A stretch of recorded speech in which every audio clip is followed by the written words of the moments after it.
Business leader with Sandeep Baghel. नमस्कार, मैं हूं संदीप बघेल। आप देख रहे हैं the business leader. The business leader में हमारे साथ है सुभाष चंद्र अग्रवाल जी, वंदना ग्रुप से। वंदना ग्रुप के डायरेक्टर हैं। पहले वंदना ग्रुप की इस रिपोर्ट को देखते हैं, उसके बाद सुभाष चंद्र अग्रवाल जी से चर्चा करेंगे। छत्तीसगढ़ की पावन धरती ने अनेक विभूतियों को जन्म दिया है, जिन्होंने समाज और उद्योग दोनों क्षेत्रों में अमिट छाप छोड़ी है। इन्हीं में से एक हैं सुभाष चंद्र अग्रवाल, ख्याति लब्ध उद्योगपति, समाज सेवी और दानवीर भामाशाह की उपाधि से सम्मानित व्यक्तित्व। वंदना ग्रुप ऑफ इंडस्ट्रीज के संस्थापक और संचालक के रूप में उन्होंने न केवल छत्तीसगढ़ बल्कि देश के आयरन स्टील उद्योग को नई पहचान दी, लेकिन उनकी असली पहचान है उनकी दानशीलता और समाज सेवा। रायपुर में निर्मित विशाल धर्मशाला, गंगा डायग्नोस्टिक एवं मेडिकल रिसर्च सेंटर जैसी संस्थाएं और अनेक धार्मिक सामाजिक संगठनों से जुड़ाव उनकी परोपकार भावनाओं को दर्शाता है। यही कारण है कि उन्हें उपराष्ट्रपति द्वारा दानवीर भामाशाह सम्मान से अलंकृत किया गया। आइए मिलते हैं सुभाष चंद्र अग्रवाल से, जिनके जीवन का संदेश है सफलता तभी सार्थक है जब वह समाज के काम आए। बातों की शुरुआत करते हैं। हमारे साथ हैं सुभाष चंद्र अग्रवाल जी। अग्रवाल जी, बहुत बहुत स्वागत है द बिजनेस लीडर में आपका। नमस्कार जी। वंदना ग्रुप जहां तक उद्योग में अपना स्थान रखता है, उतना ही सामाजिक सरोकार में भी अपना स्थान रखता है।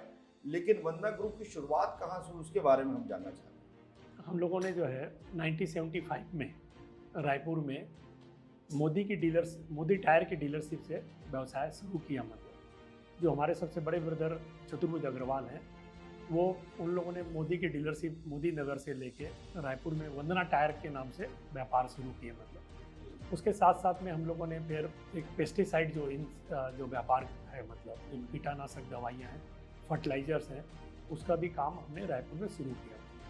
उसके पहले 1975 के पहले हमारे परिवार के द्वारा राइस मिल, ऑयल मिल, फूड ग्रेन के व्यवसाय, इस प्रकार के मल्टीपल व्यवसाय में बिजनेस परिवार शुरू से एक औद्योगिक के रूप में काम करते रहा है 1975 में। वंदना नाम आप लोग के ग्रुप का क्यों पड़ा? वंदना नाम एक ईश्वरी वंदना बोल के एक शुरू से एक धार्मिक भावना मन के अंदर जागृत रही, इसलिए मतलब वंदना जो है हमने एक धार्मिक भावना के हिसाब से रखा। इसलिए हमने सिंबल जो है एक हाथ जोड़ के वंदना का सिंबल हमने शुरू से बनाए रखा 1975 से। आपका भी जन्म जो है सुभाष चंद्र बोस जी के जन्मदिन के दिन हुआ, इसीलिए क्या आपका नाम सुभाष? मैं यही मानता हूँ माता पिता ने जो है उस दिन, क्योंकि एक देश के बहुत बड़े व्यक्ति का जन्मदिन था, तो उसी के हिसाब से मेरा नाम भी हमने सुभाष का चयन किया। अब तक वंदना ग्रुप ने बहुत काम किए और उद्योग घराने में एक बड़े प्रतिष्ठित नाम के रूप में वंदना ग्रुप का नाम दिया जाता है। तो अभी क्या क्या काम वंदना ग्रुप करता है? हम लोग अभी देखिए, हम लोगों ने जो शुरुआत टायर और कीटनाशक दवाई और जो पहले अर्लियर जो राइस मिल उससे की थी, मतलब फिर हम लोगों ने एक फॉरेस्ट का काम करते थे हम लोग, साल सीड बोल के। मतलब वो हम लोग 1977 से लेके 1986 तक वो काम किया छत्तीसगढ़ में। उस समय मध्य प्रदेश था, उत्तर प्रदेश में, उड़ीसा में, जो कि हमारे मेन क्लाइंट थे हिंदुस्तान लीवर लिमिटेड, उनके साथ काफ़ी व्यापार किया। उद्योग जगत में हमारा प्रवेश जो है 1980 में जो है हम लोगों ने Orissa concrete and allied industries बोल के एक सीमेंट के स्लीपर रेलवे के लिए बनाती थी। उस समय हमने उसको एक प्रमोद अग्रवाल हैं, उनके पार्टनर अभी भी हैं, उनका परिवार पार्टनर, तो 50-50 के रूप में हमने रायपुर में प्रथम उद्योग के रूप में हमने ज्वाइंट वेंचर के रूप में काम शुरू किया। जैसे ही फिर धीरे धीरे काम का विकास हुआ, ऑटोमोबाइल्स लाइन में हमने 80 के बाद में आपका टीवीएस की जो टीवीएस सुंदरम जो है, टीवीएस की जो मोपेड आती थी, उसकी मोटरसाइकिल आती थी ऑटोमोबाइल्स में। फिर हमने बजाज स्कूटर का जो बिलासपुर में काम वंदना मोटर्स के नाम शुरू किया। वंदना ऑटो के नाम से हमने बजाज स्कूटर का काम शुरू किया। फिर हमने स्टील के बिजनेस में 1986 में जो है स्टील के बिजनेस में हमने काम करना शुरू किया, जिसका प्रोडक्शन में 1987 में स्टील के बिजनेस में प्रवेश किया, प्रथम प्रवेश हमने। फिर निरंतर हमने फिर धीरे धीरे और स्टील के बिजनेस, वायर ड्राइंग बिजनेस, फिर प्लास्टिक की फैक्ट्री, प्लास्टिक की जो बैग्स बनते हैं, तो छत्तीसगढ़ में जो है सीमेंट के काफ़ी कारखाने थे, तो हमने सोचा कि क्यों ना हम उसकी पैकिंग के जो है मतलब सीमेंट बैग्स प्लास्टिक के बनाए जाए, तो हमने वो उसको भी स्थापित किया। ऐसा निरंतर फिर करते करते फिर हम लोगों ने 2000 में एक इंटीग्रेटेड स्टील प्लांट वंदना ग्लोबल के नाम से उसको स्थापित किया, जो कि मतलब उस समय पूरे छत्तीसगढ़ में उस समय 2 प्लांट थे सिर्फ इस्पात आयरन के। एक HEG बोल के था दुर्ग में, और एक आपका सारडा जी का एक प्लांट था, छोटा प्लांट मतलब हम लोगों ने शुरू किया। फिर साथ में इस्पात गोदावरी ने शुरू किया। ऐसे यूनिटें उस समय शुरुआत हुई। मतलब एक बड़े रूप से जो औद्योगिक में प्रवेश हुआ 2000 में, एक बड़े कार्य जो कि मतलब 1000 करोड़ से ऊपर के, जो 100 करोड़ से ऊपर के उद्योग में प्रवेश हमने उस समय प्रारंभ किया। मतलब छत्तीसगढ़ को बदलते हुए आप लोगों ने देखा है, आपके परिवार ने देखा है, उद्योग जगत में जो बदलाव आया आपने उसको देखा है। तो 2000 से 2025 को छत्तीसगढ़ रजत जयंती वर्ष हम मना रहे हैं, इस परिवर्तन को आप किस तरीके से देखते हैं? देखिए, ये इसमें कोई वो नहीं है कि छत्तीसगढ़ एक तो क्या सबसे बड़ा हम लोग उद्योग जगत में देखते हैं, एक शांत प्रिय स्टेट है। यहाँ पर कोई भी किस्म की जो है ना एक प्रॉब्लम नहीं है। जैसे कि लोगों ने बंगाल के बारे में सुना, बिहार के बारे में सुना, या कोई भी और दूसरे स्टेटों के बारे में, मतलब यहाँ एक वर्क कल्चर है। लोग यहाँ में सादगी है, हर आदमी काम को बढ़ाना चाहता है। मतलब अगर आप उनके साथ व्यवहार अच्छा करेंगे तो लोग भी आपके साथ अच्छा व्यवहार करना चाहते हैं। मतलब तो एक बहुत बड़ा ग्रोथ नज़र आता है। मतलब दूसरा क्या है, स्टील का बिजनेस यहाँ पर इसलिए है कि यहाँ पर कोयला और आयरन ओर की जो उपलब्धता है जी। वो एक बहुत बड़ा सपोर्टेड है। तो दूसरा क्या है, यहाँ पर लोगों ने अपने पैसे का महत्व समझा है। ऐसा नहीं कि बैंक से पैसा ले लिया तो उसका महत्व नहीं समझा लोगों ने। तो जो एक लगन हो गई अपने पैसे की महत्वता, अपनी एक तो प्रेस्टिजियस को लेते हुए लोगों ने जो लगन से काम किया, तो हर आदमी ने यहाँ पर एक अच्छा खासा डेवलपमेंट स्थापित किया। वंदना ग्रुप का जब भी नाम आता है तो छत्तीसगढ़ को आपने उद्योग जगत जो दिया है दिया ही है, रोजगार दिया, लोगों को छोड़ा, लेकिन सामाजिक कार्यों में भी वंदना ग्रुप का एक बड़ा नाम है। चाहे राम स्वरूप निरंजन लाल चैरिटेबल ट्रस्ट, जिसके आप ट्रस्टी भी हैं, ऐसे करके बहुत सारी ऐसी चीजें आप लोगों ने समाज की। तो उसके पीछे आपकी सोच क्या है? देखिए, क्या हमारे पिताजी जो हैं जी, वो शुरू से धर्म के प्रति उनका रुझान रहा। मतलब जी, वो 1986 में कल्याण सेवा आश्रम अमरकंटक में कल्याण बाबा जी हैं, वो तपस्वी बाबा है। मतलब उन्हें काफ़ी अपनी जगह विभिन्न जगह में तपस्या की। मतलब हम भी शुरू से, मैं भी व्यक्तिगत तौर पे उनसे भी जुड़ा रहा शुरू से, मतलब पिताजी के कारण। मतलब तो पिताजी ने मतलब खर्चिया में भी रहे तो कन्या विद्यालय बनाना, वहाँ के अग्रसेन भवन में सहयोग करना, जो भी बाहर से आने जाने वाले उनके आवभगत करना, किसी को बच्चा दिखाना शादी ब्याह के लिए, एक सामाजिक गतिविधि में एक हमारे पिताजी हम लोगों के लिए एक प्रेरणा स्रोत बने रहे।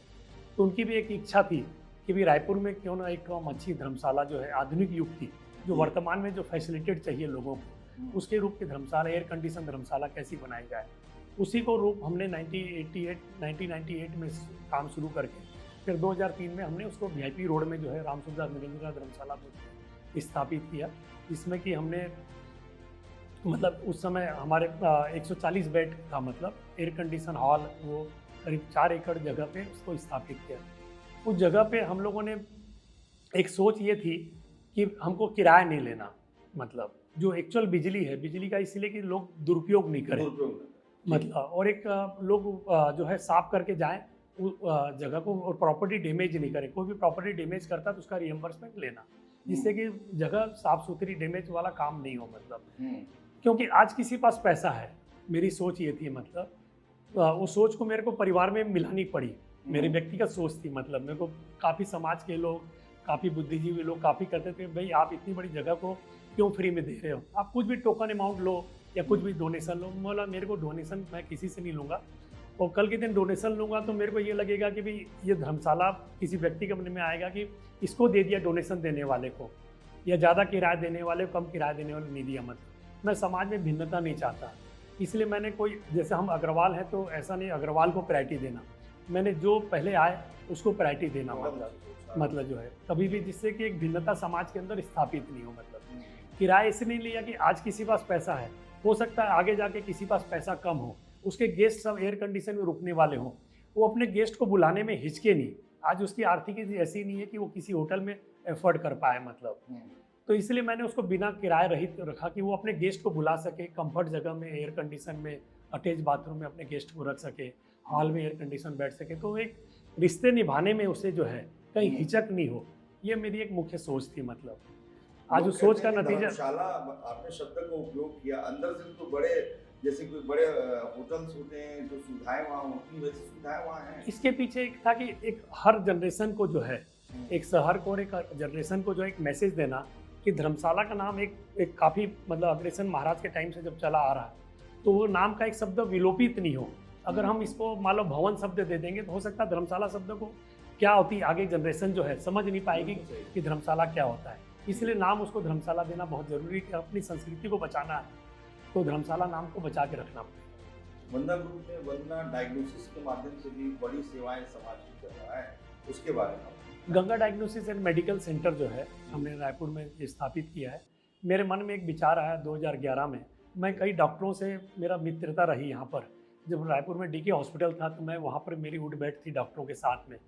फिर कई मैं इलाज के लिए अपने यार दोस्तों के इलाज के लिए मतलब देश के विभिन्न कोने में गया, किसी को इसी प्रकार की तकलीफ थी, किसी की मतलब एक तो मित्रता भाव मेरा निभाना में एक मेरा थोड़ा सा इंटरेस्ट है, मतलब थोड़ा सा किसी दुख सुख में शामिल होने का मेरा एक लगाव है। मतलब उनके साथ एक दिन समय लगे, 5 दिन समय लगे, मुझे कोई खुशी होती है। मतलब तो मैंने उसमें पाया कि डॉक्टर की फीस जो है इंडिया वाइज बहुत कम है, जांच जो है बहुत महंगी है, जो कि हर व्यक्ति के लेवल पे नहीं आ पा रहा है। और मैंने यूरोप का जब मैंने स्विट्जरलैंड का ट्रिप किया तो मैंने वहाँ पर एक हमारे किसी बच्चे को थोड़ी तकलीफ आ गई, दोस्त के बच्चे को, हमने उसको डॉक्टर को दिखाने को बोले कि पहले जांच कराओ तो मैं मेडिसिन लूँगा। तो मुझे लगा कि आगे जाके भविष्य में धीरे धीरे जो ट्रेंड आने वाला है वो एक ऐसा ट्रेंड आ जाएगा बिना जांच के डॉक्टर किसी को दवाई नहीं लिखेंगे। मतलब तो फिर हमने पाया कि देखिए अपनी छत्तीसगढ़ की जो है यहाँ अधिकतर एक आय का जो साधन है 10,000 से नीचे की, उस समय मैं 2011 की सोच बता रहा हूँ, 10,000 से नीचे की जो नौकरी पाने वाला या साल भर में जिनकी इनकम 2 लाख से नीचे है वो एक बहुत बड़ा तबका था। बहुत बड़ा तबका मतलब मैं तो उस समय मानता हूँ कि 90% वर्क था। मतलब उस समय की जो स्थिति, आज की स्थिति भिन्न है। मतलब हो सकता है 10 की जगह प्रतिशत और 25 में कन्वर्ट हो गया हो। मतलब तो मैंने पाया कि ये जांच कैसे कराएंगे। दूसरा क्या, एक संस्कृति का अभाव हो रहा था। मैंने देखा कि 2011 में जब स्टडी की कि लोग अब एक मतलब संयुक्त परिवार से थोड़ा विभाजित परिवार में लोग आ गए थे। उनकी सोच अपने बच्चे पे खर्च करने की ज़्यादा हो गई थी। मैं नहीं कह रहा हूँ कि उनकी सोच गलत है। अपने माता पिता पे, वृद्ध लोगों पे जांच करने की, जो उनका डॉक्टर MRI लिखता था तो डॉक्टर को बोलते थे डॉक्टर इस पर 7,000 रुपये 6,500 रुपये खर्च होगा, इसका कोई दूसरा उपाय है क्या। डॉक्टर उसको पेन किलर की दवाई या दूसरी दवाइयाँ लिख के उसको एक्सटेंड करता था। तो जब तक सही जांच नहीं हो तो डॉक्टर सही दवा लिखने में असमंज होता, अपने अनुभव के हिसाब से डॉक्टर लिखता था। तो मेरा ये सोचना था कि भी जो ऐसे हैं BPL होल्डर हैं उनको 75% की डिस्काउंट दिया जाए, जिससे कि हर बच्चा जो है अपने परिवार को भी बैलेंस कर सके, अपने बच्चों की पढ़ाई में भी खर्च कर सके, अपने माता पिता के भी जो है उसमें भी खर्च कर सके। अगर अपन संस्कृति को नहीं सोचेंगे तो माता पिता के मन में यह आएगा कि भाई मैंने बच्चे को जन्म दिया, बच्चा मेरी तरफ बिल्कुल ध्यान नहीं दे रहा है। तो आज मेरे साथ मेरे माता पिता जैसे सोचेंगे, हो सकता है कल मेरे बच्चे भी मेरे साथ वैसा व्यवहार करेंगे।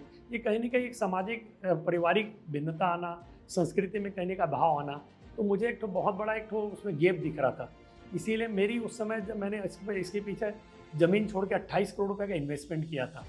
मेरी मतलब अंदर की स्थिति वैसी नहीं थी जैसा कि मैंने उस पर खर्च किया, पर मेरे को ईश्वर ने हरदम ये कहा बेटा कि तुम उसको, कभी मुझे लगा कि इतना पैसा तुम क्यों खर्च कर रहे हो, पर ईश्वर ने मुझे हरदम प्रेरणा दी अंदर से कि तुम इसको इस काम को जो आगे बढ़ाओ, अच्छा रहेगा बोल के। और हमारी सोच ये थी कि भी इसको क्वालिटी प्रोडक्ट रहे। मतलब ऐसा नहीं कि हम इसको डिस्काउंट रेट में कर रहे हैं। तो हमने उस समय वर्ल्ड की जितनी अच्छी मशीनें थी वो स्थापित की है। मतलब जैसे CT स्कैन मशीन है, कॉमर्शियल लेवल से अनवाइबल है, हमने उसमें 5 करोड़ में CT स्कैन मशीन ली। सिर्फ वो इंडिया की चौथी मशीन थी। मतलब उसमें क्या, रेडिएशन जो है अपने देश में अभी हर आदमी नहीं सोच पाता कि CT स्कैन मुझे कहाँ कराना चाहिए, क्योंकि रेडिएशन का जो डोजेस है जिसके कारण कैंसर का खतरा होता है।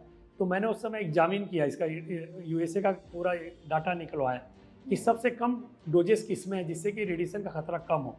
तो मैंने जिस मशीन में पाया वो मशीन को मैंने परचेज़ किया। मतलब वैसे ही मैं समय समय पे फिर मशीनों को बदली करना, ऑलमोस्ट मेरी 90% मशीनें डायग्नोसिस सेंटर की बदली हो चुकी है अभी, जो मैंने 2013 में 2012 में स्थापित किया था। जो समय के हिसाब से उसको बदली करते रहना। फिर मैंने एक तो पैथोलॉजी लैब में NABL एक्रीडिशन लाया, नेशनल स्तर की जो एक सर्टिफिकेट एजेंसी होती है गवर्नमेंट ऑफ इंडिया की, उसको स्थापित मैंने 2014 में उसको लिया। क्योंकि क्वालिटी कंट्रोल बहुत ज़रूरी है। मतलब NABL की जो रिपोर्ट होती है पैथोलॉजी की, माइक्रोबायोलॉजी की, हिस्टोपैथोलॉजी की, आपके RT-PCR की, वो 48 विदेशों में मान्यता प्राप्त है। मतलब हमारे यहाँ के सैंपल सारे CMC बेलूर जाते हैं, वहाँ के सैंपल हमारे आते हैं, हर महीने उसकी क्रॉस वेरिफिकेशन होता है। इनकी जो टीम है, डॉक्टरों की टीम, मतलब विभिन्न शहरों से साल में 1 बार 2 बार जरूर आती, जो कि 3 दिन तक पूरी लैब में रह के पूरी जांच देखती है कि सही तरीके से हम अपने सारे मापदंडों को उपयोग कर रहे हैं कि नहीं कर रहे हैं। मतलब हमारा उद्देश्य चैरिटी के साथ साथ में ये था क्वालिटी कॉन्शियस के साथ में हो, क्यों हेल्थ का सब्जेक्ट है। आप इसको फ्री में करोगे तो भी लोग नहीं कराएंगे अगर आपकी क्वालिटी मेंटेन नहीं होगी। ये हमारा के नाम से आपने चालू किया? माता जी के नाम से किया, क्यों माता जी की हमारी थोड़ी इच्छा भी थी कि हॉस्पिटल आए, जैसे मैंने अभी चर्चा की, मतलब इसलिए मैंने माता जी के नाम से किया। धर्मशाला हमने हमारे दादाजी के नाम से, राम सूरदास हमारे दादाजी हैं, निरंजन लाल हमारे पिताजी, इसलिए हमने राम सूरदास निरंजन लाल बोल के वो किया। जब परिवार खरसिया से चला और उस समय जो है खरसिया से रायपुर आने का क्या कारण था, और उसके बाद रायपुर आकर जिस तरीके से काम वंदना ग्रुप ने किया, तो किस उद्देश्य से, जो बड़े बुजुर्ग आपको बताएं हम लोग जानकारी दी? देखिए क्या है कि जब रायपुर जब आए, मतलब हमारी एक नई जनरेशन जो बड़े भैया की थी, मान लो वो एक जो है उन्हें एक ऑयल मिल डाला था शुरू में, मतलब फिर वहीं से बिजनेस ग्रोथ दिखते गया कि आगे हम लोग बड़े आ रहे हैं। मेरे से जैसे एक बढ़िया गोपाल भैया बड़े, इस समय हो गया, आगे पीछे जनरेशन दिख रही है, तो वो अपॉर्चुनिटी खरसिया में हमको नहीं मिल पाएगी, क्योंकि हम 6 ब्रदर का परिवार है।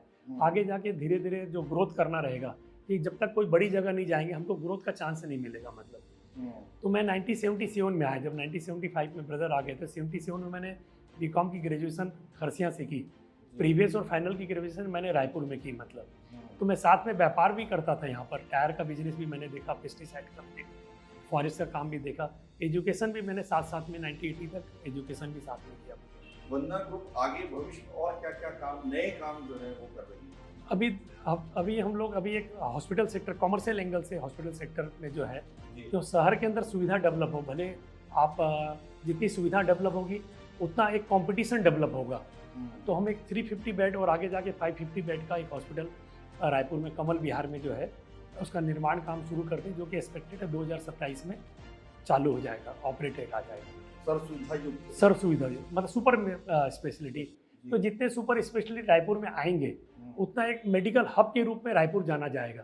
तो देश नहीं विदेश से भी लोग आके यहाँ पर इलाज कराएंगे, और जितना ज़्यादा हॉस्पिटल आएंगे उतना कंपटीशन बढ़ेगा, आपकी क्वालिटी भी सुधरेगी और रेट भी रिड्यूस होंगे। मतलब दोहरी दृष्टि है, मतलब खाली पैसा कमाना भी एक दृष्टि है, और क्वालिटी भी रायपुर शहर में अच्छी मेडिकल की हो और कॉम्पिटिटिव हो। मतलब और हम तो चाहेंगे विदेश से लोग भी यहाँ के इलाज करें, उसके लिए हम देखें किससे टाई अप करें या किस ढंग से उसको ऑपरेट करें, विचाराधीन है। मतलब एक हम बिजनेस में ग्रोथ में अभी एक इंटीग्रेटेड स्टील प्लांट जो है बेमेतरा जिले में जो है निर्गंगा इस्पात के रूप में भी है, हमने काम अभी जस्ट इसी महीने शुरू किया है।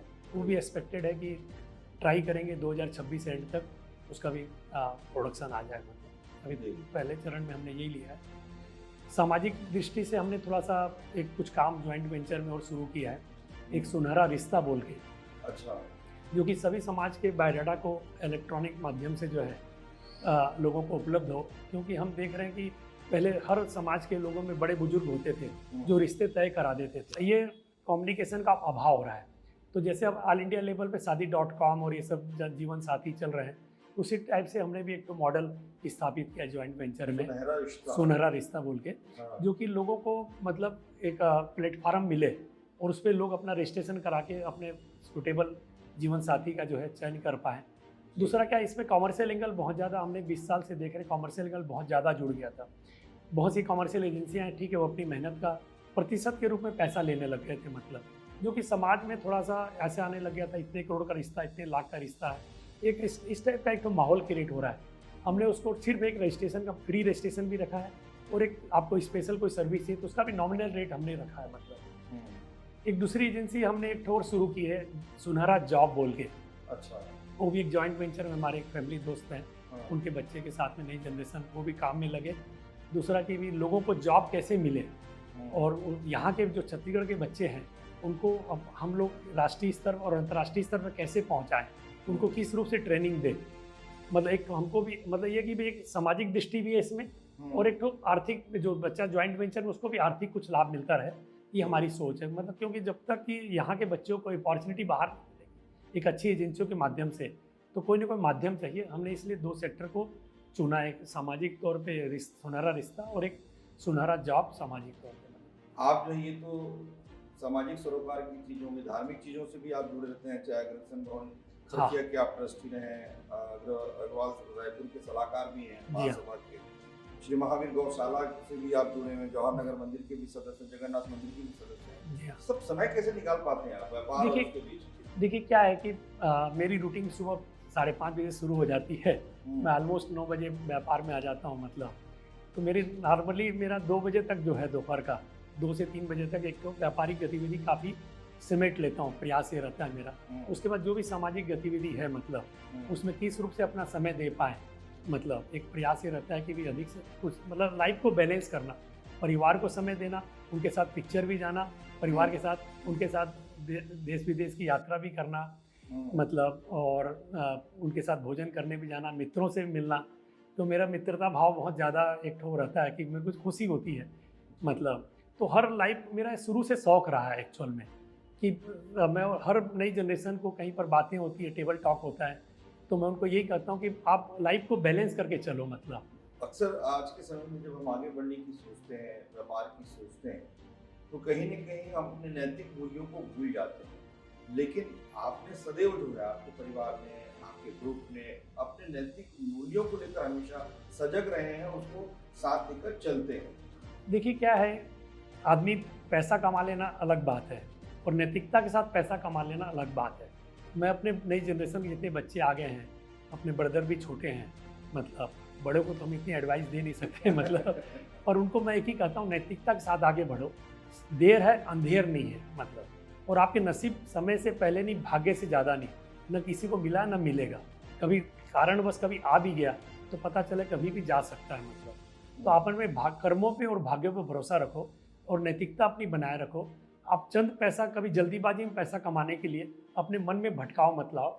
यही प्रेरणा हम सभी को देते रहते हैं। मतलब किसे देखकर बड़े प्रभावित हो बिजनेस में भी, और जिस तरीके से किसी को कहें रोल मॉडल, तो आप जिसको देखकर सुभाष चंद्र अग्रवाल प्रभावित हो? देखिए क्या है कि मैं ज़्यादा हमारे पिताजी के कर्मों पे जो है ना, मैंने बहुत ज़्यादा देखा उनकी लाइफ में, जो मतलब जितना इन्हें स्ट्रगल करते हुए परिवार को भी जो समय दिया और समाज को भी जो समय दिया और अपने व्यापार को बढ़ाने में मतलब स्वयं भी व्यापार बढ़ाए और हमारी जनरेशन में भी कभी भी हमको व्यापार में आगे बढ़ने में कभी उन्हें रोकने का प्रयास नहीं किया। हरदम हमें पुशअप ही किया कि तुम करो आगे। मतलब तो मेनली अगर मैं देखूँगा तो मेरे पिताजी से मुझे जो है और बड़े भाई से जो है शत्रुघ्न अग्रवाल से काफ़ी मुझे हरदम आगे प्रेरणा के स्रोत में मिलती रही और आगे बढ़ने का हरदम मुझे धक्का ही लगाते रहे। दानवीर भामाशाह पुरस्कार आपको सम्मानित हुए, उसके बारे में बताएं। वैसे तो ये सबके लिए गौरव की बात है, क्योंकि वंदना ग्रुप बहुत साल पहले से समाज के लिए बहुत सारे काम उन्होंने किए हैं, चाहे वो सामाजिक सरोकार की बात करें, चाहे किसी मदद की बात करें, लेकिन जब पुरस्कार मिलता है उसका एक अनुभव अलग रहता है। उसके बारे में बताएं। देखिए क्या है कि कोई भी सरकार के द्वारा एडवर्टाइज करके कोई पुरस्कार दिया जाता है तो प्रसन्नता डेफिनेटली होती है। मतलब एक अच्छा अनुभव है परिवार के लिए, एक तो वो है, मतलब अगली पीढ़ी के लिए भी हम सोचते हैं एक संदेश है कि भी हमारे पिताजी ने ये काम किया है या हमारे चाचा ताऊ ने ये काम किया है, तो हम लोग भी आगे इस काम को, सिलसिला को बनाए रखें। तो मैं सोचता हूँ कि भाई हमारी पीढ़ी के लिए भी एक तो अच्छा एक संदेश है और एक समाज के लिए भी अच्छा संदेश है कि हर आदमी इस चीज़ से प्रेरित हो, इन चीज़ों में सामाजिक भागीदारी में जो है अपना और अच्छे से अच्छा भागीदारी निभाए। बहुत सारे विभिन्न जो उद्योग जगत के बहुत सारे ऐसे पद हैं जिसमें आप संस्थापक सदस्य रहे, नेतृत्व किए, किन किन पदों पर आप रहे हैं उसके बारे में बताइए। देखिए सबसे पहले मैंने 1987 में जब स्टील बिजनेस में शुरू किया तो उर्ला इंडस्ट्रियल एसोसिएशन बोल के है, मतलब जो कि आज भी बहुत ही अच्छी एक संस्था के रूप में संचालित है। उस संस्था में सबसे पहले मैं एग्जीक्यूटिव मेंबर के रूप में रहा। मेरा शुरू से जैसे उद्योग जगत में 1987 में फुल फ्लैश आया, मतलब तो एक रहा कि सामाजिक औद्योगिक संगठन का एक कार्यविधि का अभाव था रायपुर क्षेत्र में, और उसी समय Urla industrial growth centre develop हुआ। तो ये प्रयास रहा कि भी अपनी भागीदारी दी जाए, तो शुरू से हम उसमें रहे। फिर हम स्टील सेक्टर में थे तो छत्तीसगढ़ स्टील डीलर्स एसोसिएशन में जो है पहले मैं महासचिव पद, एग्जीक्यूटिव मेंबर बना, फिर महासचिव पद, फिर मैंने अध्यक्ष का पद लिया। फिर धीरे धीरे और संस्थाएं जो थी अपनी भागीदारी निभाते चले गया।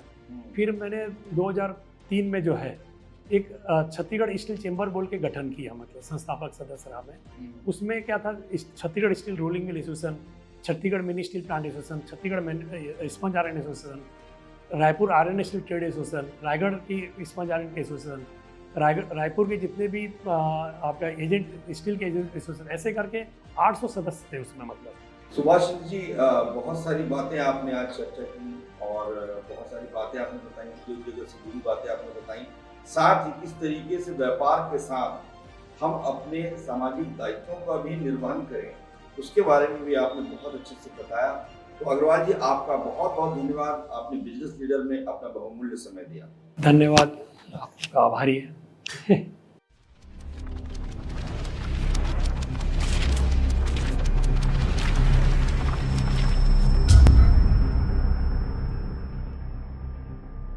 The business leader